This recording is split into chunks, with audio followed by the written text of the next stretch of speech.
And this is what we can probably get into speaking about this.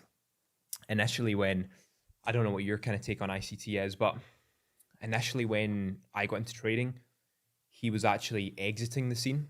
Oh, okay. So I don't know if you were really had your finger on the pulse at that time with regards to all the social media traders and stuff. Oh, no. Right, no. okay. So in 2016, 2017, when I was starting to enter the trading space properly, ICT was pretty much leaving because people had kind of worked him out.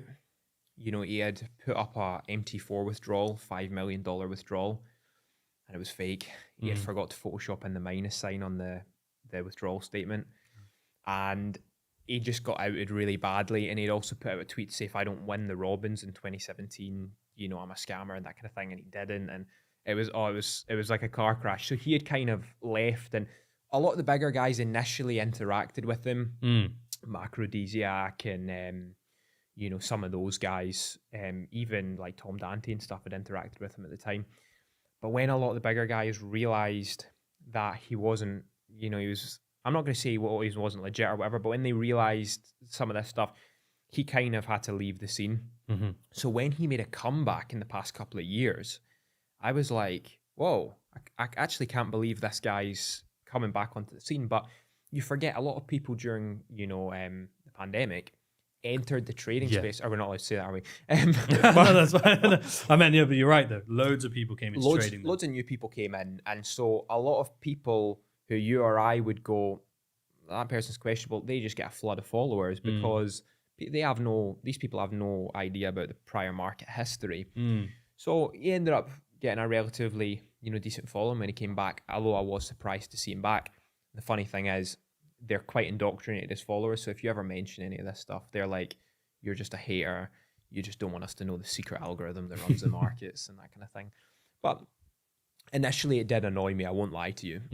You know, I used to be a futures trader. I used to not like sitting on TradingView, talking about sitting with a depth of market and a footprint chart and, you know, looking at, you know, market delta and that kind of thing, actually trading order flow, real order flow, watching the orders come in and out of the market.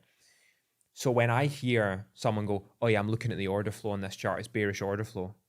What are you talking about, mate? That's a level 1 candlestick chart. You know, you need level 2 data to see the order flow. They're like, yeah, but look, it's bearish order flow. It's market structure, mate. That used to really annoy me. Or they're like, yeah, I'm just reading the tape. What do you mean you're reading the tape? Tape reading, if you're reading the tape, you can see the order book. You know what I mean? So show me your order book. I'm just reading the tape. I'm just doing tape reading. No, you're not, mate. You're watching a candlestick chart on the 1 minute. Like that used to really get under my skin. But then I realized, like, you're not interacting with professional traders here, man. You need to go easy on them. Like, when people first got involved in trading, when I got involved, they were blowing their money on signals groups and blowing their money on signals. So is it really that bad if people are, oh, okay, this guy might think there's an algorithm. I'm not talking about ICT, I'm talking about his followers. They might think there's an algorithm. They might think they're trading an order block or whatever. You know, they might think they're trading order flow.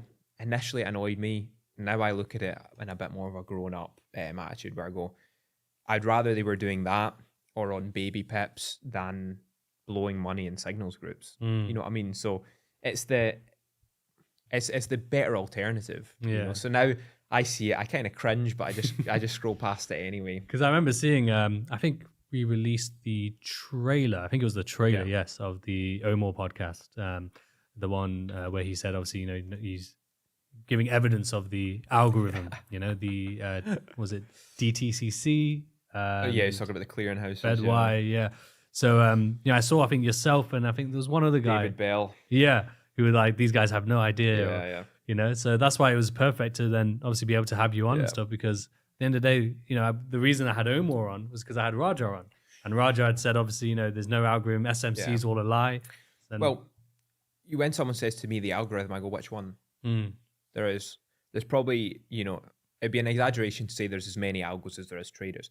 There's hundreds of thousands of algorithms being operated in the markets. I use algorithms, right? Now, obviously, you know, a lot of it's secretive, but not because it's like some devious thing to try and stop out retail traders. It's not anything like that. It's secretive because people have spent tens of thousands, hundreds of thousands, sometimes even millions to develop these algorithms, to tune them. And the slightest thing can happen in the market and you need to change your set file or whatever. you have, Harvard educated software engineers coding these algorithms and getting paid ridiculous amount. It's not an algorithm that's looking for your stops, mate. You know what I mean? Like, it's the markets. Of course, the markets are full of algorithms. But guess what? If there was a big, let's say there is a big secret algorithm that's running the financial markets. Do you seriously think if someone with 500,000 YouTube subscribers was talking about it, giving it away for free, and it was getting millions of views, you don't think that they would click one button and just change it completely? I mean, seriously? Like, that's the one thing, when I speak to people, I'm like, come on, be serious. You speak, like, I was at the Financial Magnates London Summit in November. Fantastic summit. They invited me to speak on prop trading. Spoke on a panel next to the owner of FTMO and that kind of thing. Just give my kind of my insight, because I ran a prop firm. I actually tried to start a physical prop firm, ran it for a couple of years. We ended up kind of tapering it off, and I've trained prop traders, trained a wealth of prop traders, in futures and in order flow and in what I do now. And so they had me there, and there was some fantastic people there. There's brokers, investment bank traders and all that kind of stuff there. It was an institutional conference, actual institutional, not guys who sit on the 1 minute on the Eurodollar on their mum's iPad. But that was at an actual institutional conference. I would love to take some of these young guys who are getting into, and they call themselves institutional traders, just take them along to a conference like that and just say, look, go and have a conference. Look, he works for Barclays, just go and have a conversation with him. And soon, they'd get 5 minutes into the conversation and go, maybe I'm not an institutional trader. Maybe there isn't a big evil algorithm. Maybe this guy doesn't spend all his day trying to hunt my stops, that kind of thing. But as I said, that narrative, although it's nonsense, see if it helps traders learn. Is it the worst? The thing that annoys me is palming it off as real. Like when you go into Baby Pips and it says, Jack and Jill want to buy a one lot in the Eurodollar. You're not sitting there like, you liar, that's a made up story. But they aren't claiming it's true, is the difference.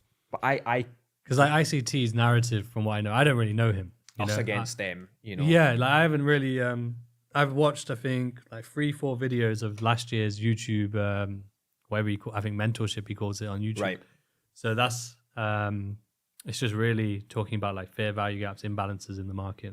That's all I know. You know where most of that comes from though, don't you?